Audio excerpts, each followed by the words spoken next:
नमस्कार, तेज हरियाणा के फटाफट 25 बड़ी खबरों के इस बुलेटिन में आपका स्वागत है। आज है 5 दिसंबर, दिन शनिवार।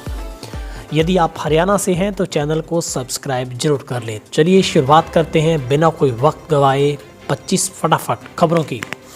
किसानों का 8 दिसंबर को भारत बंद का ऐलान, अब पूरी दिल्ली को घेरा। कृषि कानूनों के खिलाफ किसानों के प्रदर्शन का आज 9वां दिन रहा। सरकार के साथ शनिवार को होने वाली बैठक से पहले किसानों ने आज बड़ा ऐलान किया। उन्होंने 8 दिसंबर को भारत बंद करने का ऐलान किया है।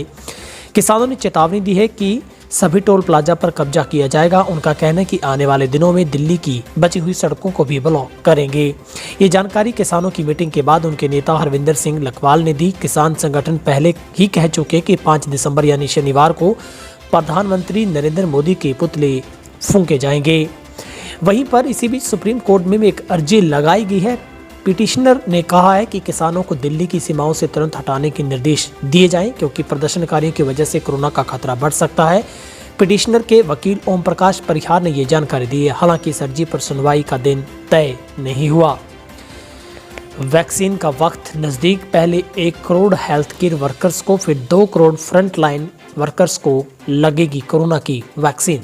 सरकार ने कोरोना के मुद्दे पर शुक्रवार को ऑल पार्टी मीटिंग बुलाई। प्रधानमंत्री नरेंद्र मोदी इसमें वीडियो कॉन्फ्रेंसिंग के जरिए शामिल हुए। उन्होंने वैक्सीन की तैयारियों को लेकर विस्तार से अपनी बात रखी। कुछ हफ्तों में कोरोना वैक्सीन तैयार हो जाएगी। पहला टीका बीमार बुजुर्गों और हेल्थ केयर वर्कर्स को लगाया जाएगा। न्यूज एजेंसी ने सूत्रों के हवाले से बताया कि हेल्थ मिनिस्ट्री ने मीटिंग में जो प्रेजेंटेशन दिया उसमें कहा गया है कि सबसे पहले 1 करोड़ हेल्थ वर्कर्स को वैक्सीन दी जाएगी। सरकारी ही नहीं बल्कि प्राइवेट सेक्टर के वर्कर भी शामिल होंगे। इसके बाद करीब 2 करोड़ फ्रंटलाइन वर्कर्स को वैक्सीन दी जाएगी। फ्रंटलाइन वर्कर्स में पुलिसकर्मी, सेना के जवान, म्युनिसिपल वर्कर्स जैसे लोग शामिल रहेंगे।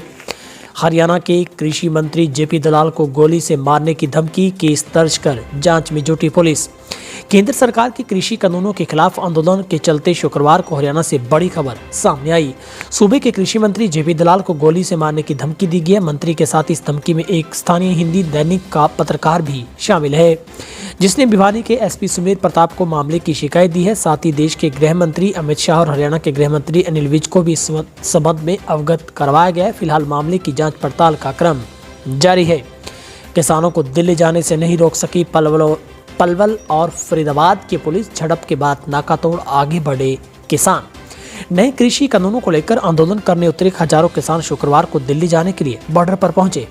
पलवल और फरीदाबाद की पुलिस ने उन्हें रोका तो टकराव हुआ। इसके बाद किसान वहीं धरना लगाकर बैठ गए। भारतीय किसान यूनियन के सचिव व किसान नेता रतन सिंह सरोज ने कहा कि माने तो पलवल के पैदल शांतिपूर्वक मार्च करते हुए दिल्ली की ओर जाने का प्रयास कर रहे थे किसान, लेकिन पुलिस ने उन्हें रोक दिया। उनका साफ कहना है कि शांतिपूर्वक तरीके से अपनी बात रखने के लिए दिल्ली जा रहे हैं। पुलिस किसी भी सूट में उन्हें रोक नहीं सकेगी।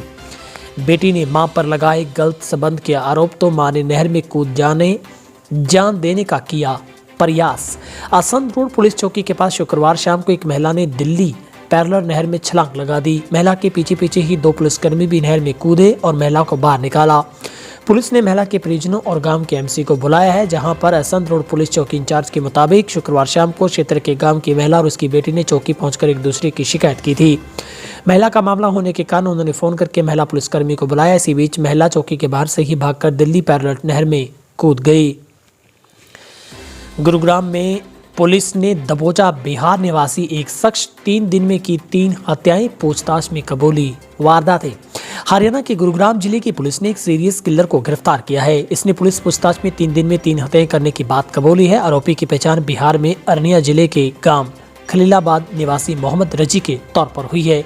इस सीरियल किलर ने 24, 25 और 26 नवंबर को रात को गुरुग्राम में हत्या की 3 वारदातों को अंजाम दिया। इस गिरफ्तारी के साथ ही तीनों दिनों में मिले 3 हत्याओं की गुत्थी सुलझ गई है। करनाल में ट्रैक्टर पर बारात लेकर गया इंजीनियर दुल्हा, गानों के साथ लगते रहे जय जवान जय किसान के नारे। किसानों के आंदोलन को समर्थन देने के लिए एक इंजीनियर दुल्हा शादी के ट्रैक्टर से बारात लेकर दुल्हन के घर पहुंचा।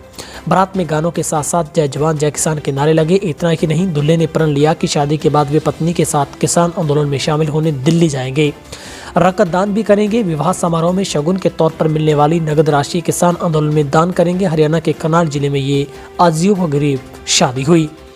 जयपुर से चंडीगढ़ जा रही बस खड़े ट्राले से टकराई, ड्राइवर की मौत, 16 यात्री घायल, 4 गंभीर, पीजीआई चंडीगढ़ रेफर। हरियाणा के कैथल जिले के गांव गेहूं के पास जयपुर से चंडीगढ़ जा रही बस के साथ हादसा हुआ। राजस्थान के स्वीप पर बस सड़क किनारे खड़े ट्राले से जा टकराई। हादसा शुक्रवार सुबह 6 बजे के करीब हुआ। हादसे में चालक मुकेश की मौके पर मौत हो गई। बस में सवार 16 सवारियों को भी चोटें आई, जिनमें से 4 को हालत नाजुक को देखते हुए पीजीआई चंडीगढ़ रेफर किया गया है। दुष्कर्म का केस दर्ज कराने वाली महिला बोली, मेरी शिकायत पर कार्रवाई नहीं तो दे दूंगी जान। सिरसा में ब्लैकमेलिंग के एक मामले में एक महिला ने आत्महत्या की चेतावनी दी है। यह वही मामला है जिसके खिलाफ बीते 2 दिनों से पहले ही एक व्यक्ति ने जेजेपी नेता निर्मल सिंह मरडी के साथ मिलकर रेप का झूठा केस दर्ज कराने का आरोप लगाया है। अब महिला का कहना है कि उसके द्वारा 2 महीने पहले दर्ज करवाई गई शिकायत पर कार्रवाई नहीं हुई है। उसे इंसाफ नहीं मिला तो वो आत्महत्या कर लेगी। उसने बताया कि नौकरी का झांसा देकर उसका यौन शोषण किया गया। एक बार दबाव में आकर समझौता कर लिया, मगर उसके बावजूद उसके साथ ज्यादती होती रही। फिर शिकायत दी तो अब तक कोई कार्रवाई नहीं हुई। पानीपत में सीजन की पहली धुंध कोहरे के कारण विजिबिलिटी करीब 50 मीटर पर पहुंची।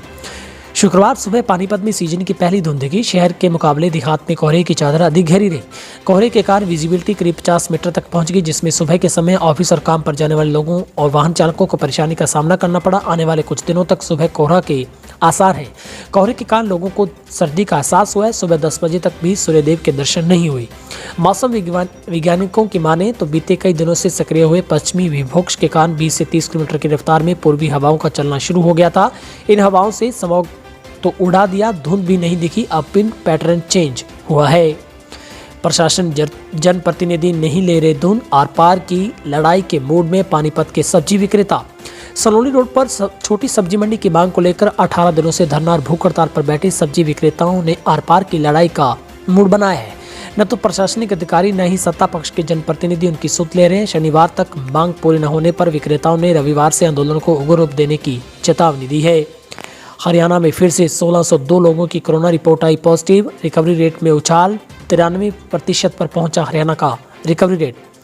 वहीं पर 2770 मरीजों को किया गया डिस्चार्ज। हरियाणा में 2,40,841 पर पहुंचा कोरोना से संक्रमित मरीजों का आंकड़ा, तो 2,23,973 लोगों को किया गया डिस्चार्ज।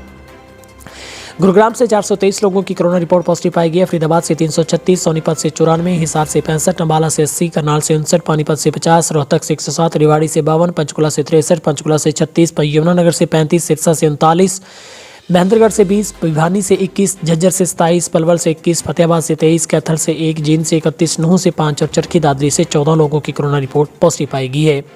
फिलहाल अगर रिकवरी रेट की बात करें तो 97% नूंह का रिकवरी रेट है, 94% कैथल का है, 97% पलवल का है, 95% झज्जर का, 94 भिवानी का, महेंद्रगढ़ का भी 97% और सिरसा यमुनानगर और कुरुक्षेत्र का 93% है। पंचकुला रेवाड़ी का लगभग 93% है और अंबाला करनाल पानीपत का भी 93% है। हिसार सोनीपत का 94%, फरीदाबाद की 94% और गुरुग्राम का 90% है।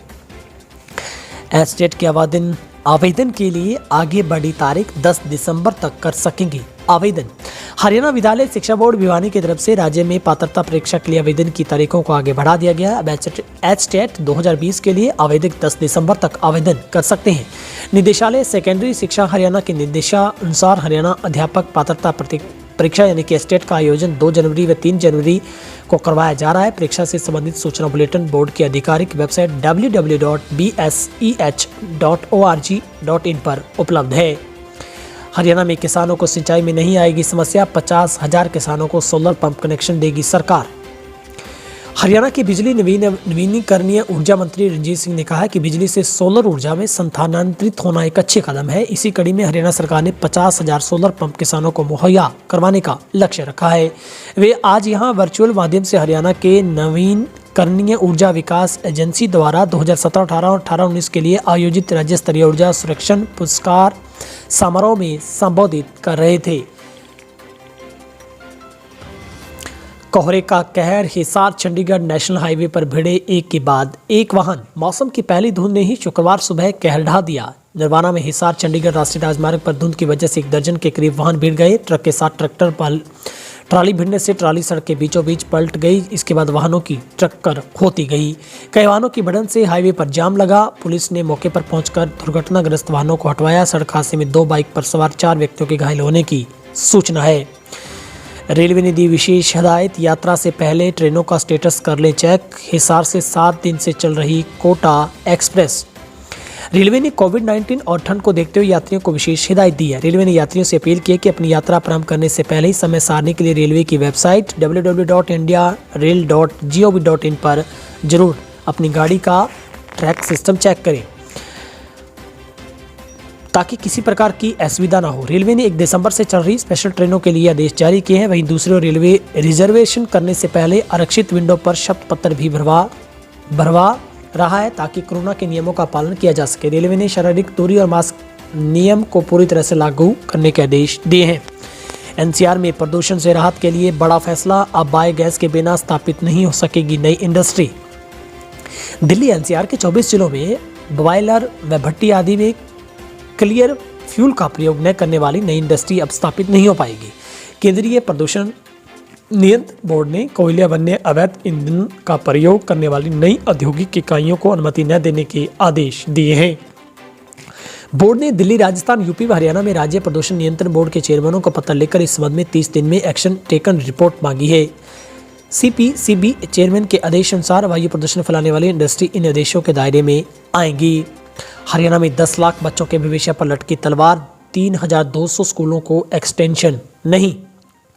हरियाणा की करीब 3200 अस्थायी स्कूलों को हरियाणा सरकार ने अभी तक मान्यता संबंधी एक्सटेंशन यानी कि मान्यता विस्तार लेटर जारी नहीं किया है।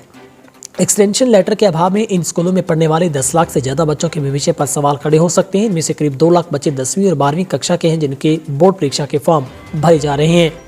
हरियाणा में किसानों पर दर्ज मुकदमे वापस लेने को लेकर नीलविज से मुलाकात की दिग्विजय सिंह चौटाला ने। हरियाणा सरकार में भाजपा की साझेदार जननायक जनता पार्टी की मुश्किलें बढ़ती जा रही हैं। जसपा ने समय रहते ही किसानों की समस्याओं के समाधान के प्रति खास रुचि नहीं दिखाई, लेकिन प्रदेश में विरोध के स्वर बुलंद होने जाने के बाद पार्टी के राष्ट्रीय अध्यक्ष अजय सिंह चौटाला और उनके छोटे बेटे इंदौर अध्यक्ष दिग्विजय सिंह चौटाला ने मोर्चा संभाला है। चौटाला ने अपनी पार्टी के प्रदेश अध्यक्ष निशांत सिंह के साथ शुक्रवार को गृह मंत्री नीलविज से मिले और किसानों पर दर्ज मुकदमे वापस लेने की मांग की है। हरियाणा के भाजपा नेता ने छोड़ी पार्टी, कहा पहले किसान हूँ, उनका साथ दूंगा। हरियाणा में किसान आंदोलन के समर्थन में पूर्व सिंचाई मंत्री जगदीश नेहरा के बेटे और भाजपा नेता सुरेंद्र नेहरा ने भारतीय जनता पार्टी की सदस्यता से इस्तीफा दे दिया है। सुरेंद्र नेहरा ने कहा है कि वे किसानों के समर्थन में भाजपा की सदस्यता से इस्तीफा दे रहे हैं। वे अब किसानों के समर्थन में उनके आंदोलन का भी हिस्सा बनेंगे।